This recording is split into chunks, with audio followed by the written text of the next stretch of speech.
Hello, I'm Ralph Gable of the Electronics for the Inquisitive Experimenter YouTube channel.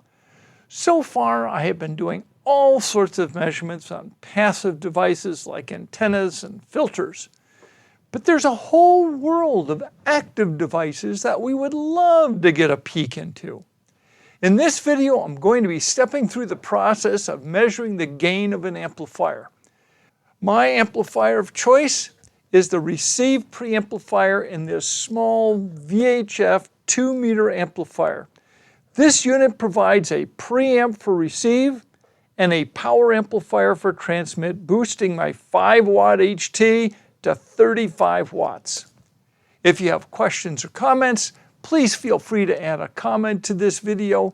If you find this video helpful, please click on the like and don't forget to subscribe. Now, on to figuring out what we're going to be doing and how. Well, like every shop task, we need to come up with a plan before we just plow into a project. And this is especially true when we're going to be characterizing the frequency response of an amplifier using the nanoVNA. We start this planning process by looking for information that we need. So here's a list of things we need to consider from an electrical perspective. Number one, does this device have some sort of DC level on its input or output? Number two, what is the maximum input amplitude for the amplifier to be tested? Number three, what is the gain anticipated for the amplifier? Number four, what is the maximum input amplitude of channel 1 or port 2 of the nanoVNA? And number five, what is the output amplitude of channel 0 or port 1 of the nanoVNA? So let's start with the first question. Does this device have some sort of DC level on its input or its output? Well, your nanoVNA doesn't particularly like to have DC voltage levels applied to its inputs. Always check your device under test to be sure that it does not have any sort of DC levels that are going to end up being applied to your nanoVNA.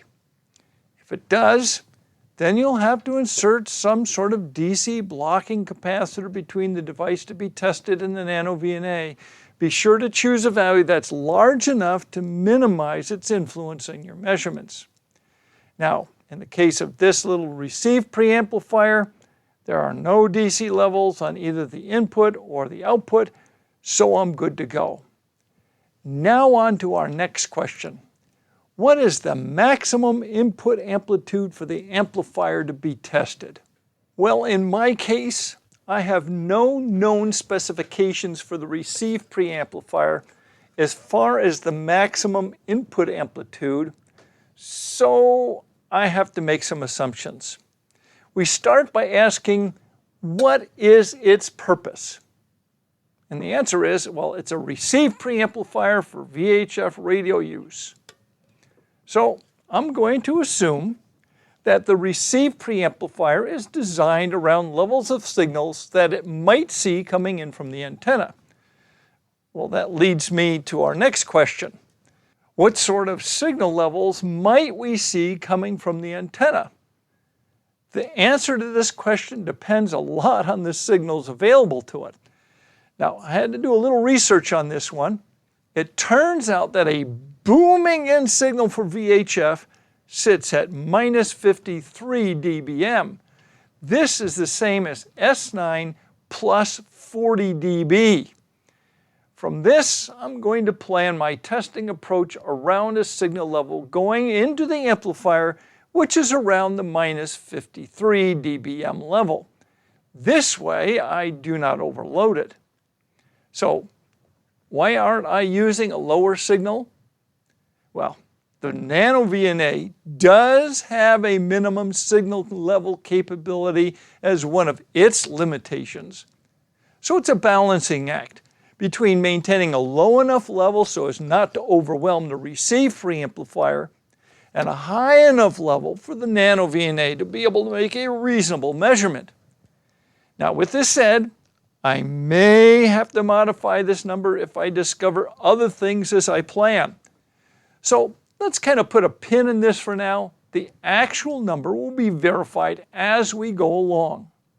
Next is the anticipated gain. Well, this is one thing that I do know. And it's not because it's written anywhere on the device, well, except for where I wrote it on the bottom. I had to search for the specifications on the internet. And according to what I found, I can expect 20 dB of gain for the received preamplifier in this, or so they say. So let's fold this into our thoughts on the input signal. With our input signal of minus 53 dBm, and with 20 dB of gain here, the output will sit at minus 53 plus 20, or minus 33 dBm. And this plays into our next bit of information that we need to gather. Well, surprisingly enough, the maximum input level specification for the nanoVNA is pretty hard to find. And like so many things, it's kind of tribal knowledge. Now, based on what I could find, it's a pretty safe place to be to limit our input to no more than 0 dBm. Now, as we discovered, if we limit the input to the amplifier to minus 53 dBm, this would provide a signal to channel 1 of minus 33 dBm, if the amplifier actually has 20 dB of gain. Could it have more? Well, could be. Now, for the last tidbit of information. Now we need to find out what the output level of the nanoVNA is on channel 0 or port 1. If I look at the menu map, it appears that it is selectable. I could choose minus 9 dBm, minus 6 dBm, minus 3 dBm, or 0 dBm, with the default of 0 dBm. So I connected my spectrum analyzer up to channel 0 and actually measured its output level. Based on this measurement, it sat at minus 9 dBm. So I went into the menu and I selected 0 dBm. No change. Now, just to be sure, I will set the programmed output level to minus 9 dBm. To do this, I tap on the middle of the screen to bring up the menu.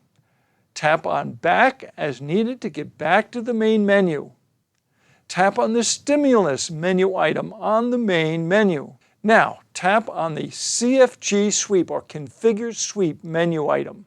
To configure the output level, I tap on the ADF 4350 TX Power menu item. Now, this next menu is a bit of a mystery because all we see are numbers. 0 is minus 9 dBm, 1 is minus 6 dBm, 2 is minus 3 dBm, and 3 is 0 dBm. Now you'll notice that the 3 is checked. I'm going to tap on the 0 entry to select minus 9 dBm. Now I will plan around channel 0 output level of minus 9 dBm. So what does all of this mean in the end? So we start with the knowledge that we want around minus 53 dBm to go into the amplifier input. We add to this knowing that channel 0 is going to provide a minus 9 dBm signal. This means that we need a 44 dB attenuator between channel 0 and the input to the amplifier. So I'm going to use my handy-dandy homemade decade attenuator and select up 44 dB of attenuation. Now, we have the whole connector and calibration side of things to plan out. What connectors do I have to deal with? Well, the amplifier has UHF connectors on it, also known as SO239. The attenuator has BNC connectors. The nanoVNA has SMA connectors. I will be calibrating using the SMA standards that came with the nanoVNA. So from my perspective, the easiest plan here is to convert everything to BNC connectors. So what do the connections look like? Well, starting at the nanoVNA's channel 0, I have my cute little blue SMA to SMA cable connected to channel 0. I will calibrate the nanoVNA at the end of this using the SMA standards. To connect to the input side of the attenuator, I will need an SMA to BNC adapter. I will also add a BNC to BNC right angle adapter so I do not stress my cable. Now the output side of the attenuator. I have a very short BNC to BNC cable to connect the output of the attenuator to the input of the amplifier. The input of this amplifier is the antenna connection because we are talking about the receive side of things. I will have to put a BNC to UHF adapter on the input connector of the amplifier. The output side of the amplifier is the rig side. I have a right angle UHF to UHF connector so my cable isn't stressed. On this is my UHF to SMA adapter. From the SMA connection is another SMA to SMA cable which connects to the channel 1 of the nanoVNA. With all of this planned out, I remove the amplifier from the mix in the preparation for calibration. But what method will we use for measurement? Well, there are actually two ways that I could go about doing this measurement process.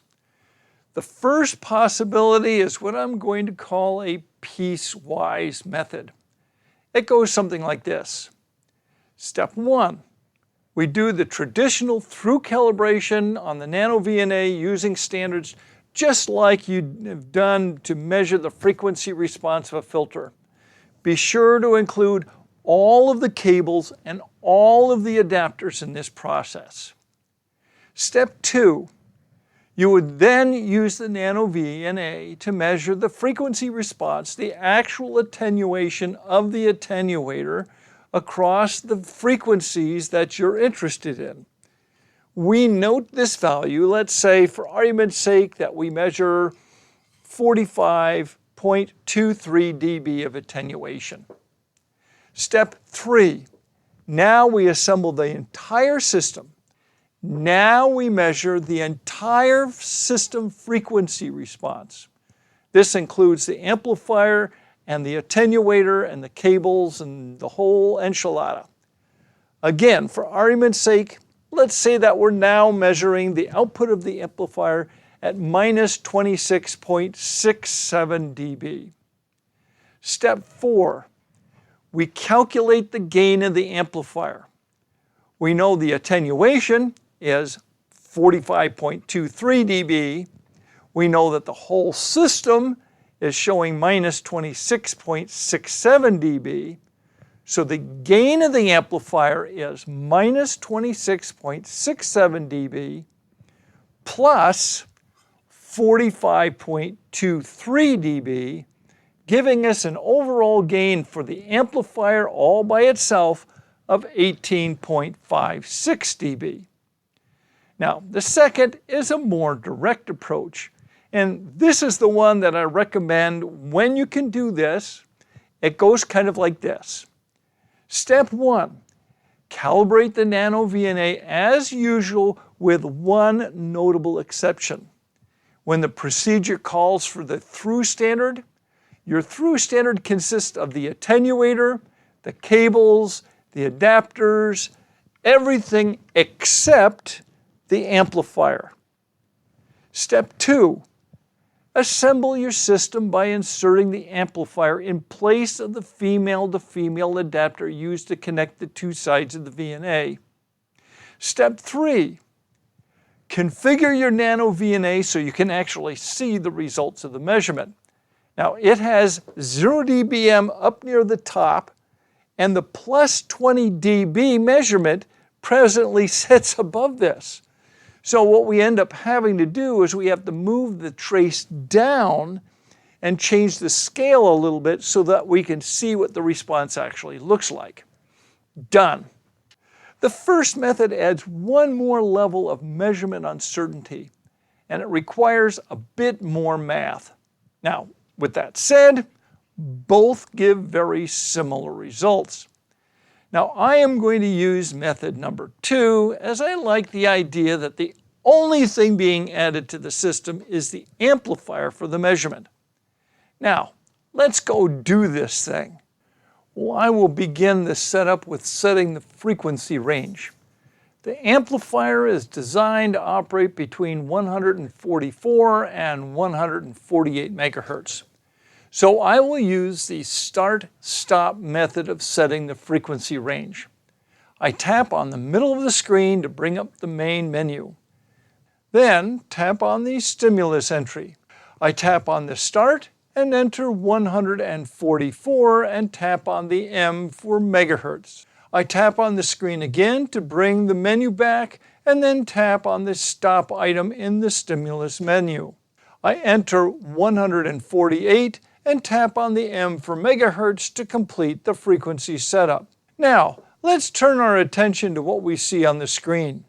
I tap on the middle of the screen to bring up the menu once again, tap on the back item to return to the main menu.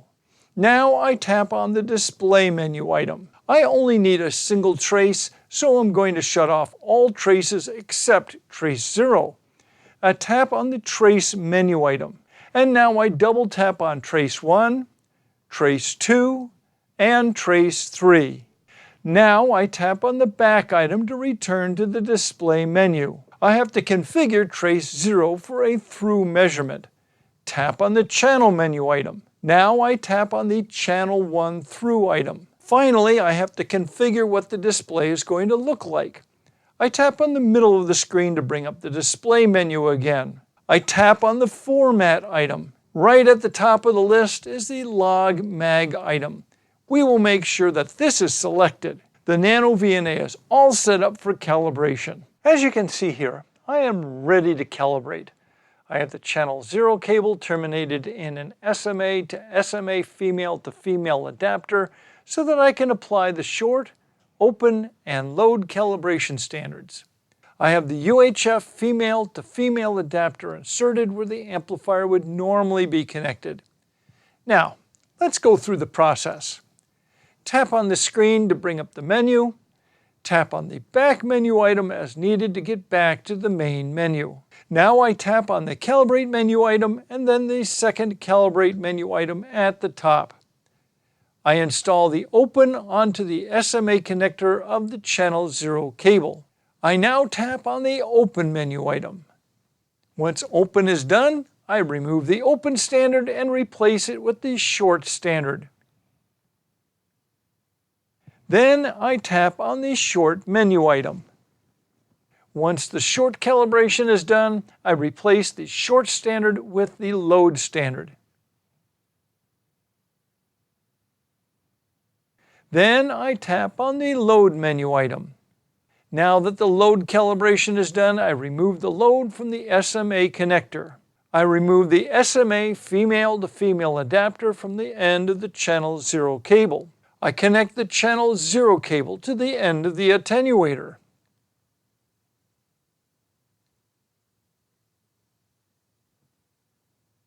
I verify that the attenuator is set to insert 44 dB of attenuation. 20 plus 20 plus 3 plus 1 is 44 dB. With all of this preparation done, tap on the through menu item. Once the through calibration is done, tap on the done menu item. Now I'm not going to save this setup. I will tap on the back item and then in the middle of the screen to dismiss all menus. At this point, you should see an insertion loss of 0 dB at the top of the screen. Now, let's make the measurement. Well, the first step in making the measurement is getting the amplifier all powered up. We do not want any funky electrical spikes going on when we turn it on. So I will be sure that it is fully powered and the preamp is turned on. I'm also making sure the transmit amplifier is turned off. We don't want any unhappiness going on there. Next, we get things connected up. All we have to do is remove the female to female UHF adapter and put the amplifier in its place. The cable coming from the attenuator is connected to the antenna/output connector.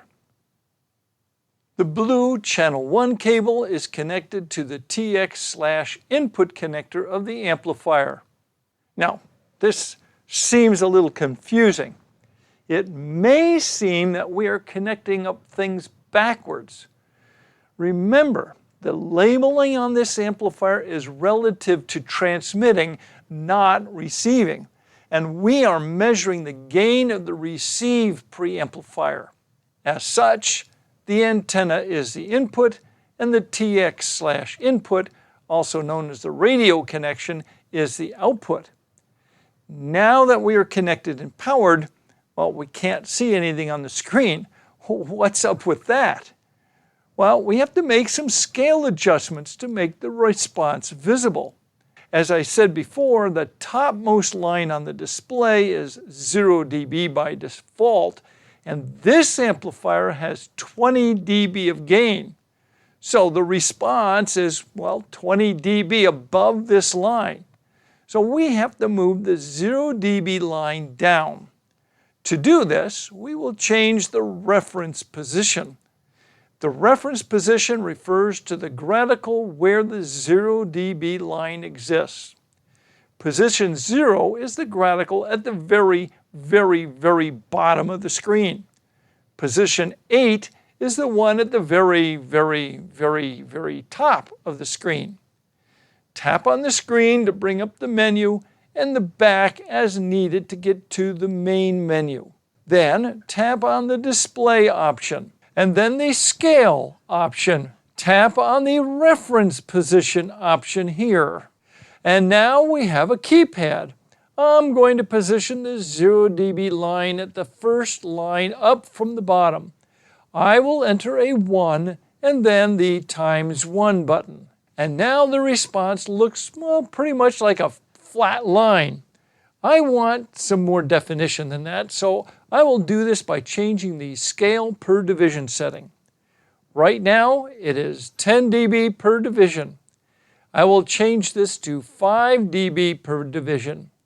Tap on the middle of the screen to bring up the scale menu again, and then the scale per division menu item. I enter 5 on the keypad, and then the ×1 key to complete. Now, we can move our marker around and see what the gain is. I'll move it down to 144 megahertz. I see that it is 20 dB. Now I move it up to 148 megahertz. I find that it is 17.45 dB. So let's use the marker search function to find where the gain is at its maximum. I make sure this marker is the one selected by tapping on the marker on the screen. And then I tap on the middle of the screen to bring up the menu. Then I tap on the back as needed to get back to the main menu. Tap on the marker menu item. Now that I am here, tap on the search menu item, and then the maximum menu selection. Bang! My marker zips over to the high point of the curve. I tap on the middle of the screen to dismiss the menu so that I can see that my marker sits at 144.28 megahertz, where the gain is 20.07 dB. So now you can use your nanoVNA to measure the frequency response and gain of an active device like an amplifier. If you found this video helpful, please click on the like and subscribe. Thank you so much for watching. Until next time, Toodle-oots.